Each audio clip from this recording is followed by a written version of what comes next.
In this video, we will show you how to triple your storage and protect your things from water, insects, mildew, and dust with our one-of-a-kind compression bags. Step 1. Unpack your compression bag from the box and spread it out flat on the counter, table, or floor. Next, separate the two sides of the zipper and open the bag. Step 2. Now pack your folded or rolled, clean and dry items into the bag, one at a time. While packing, you want to be sure the valve is in the open position. To open the valve, simply lift and turn counterclockwise. Be sure when packing the bag to not fill beyond the maximum fill line.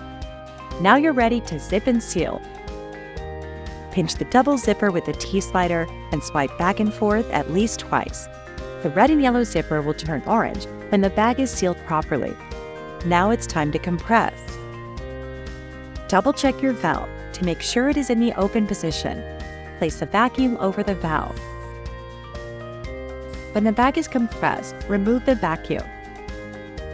To close the valve, push and turn clockwise. The dual-use compression bags can also be used without a vacuum.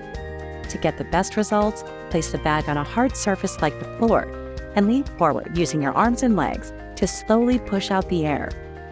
Continue until the bag is fully compressed. Now you can safely store your stuff almost anywhere, and the best part, you can reuse these season after season.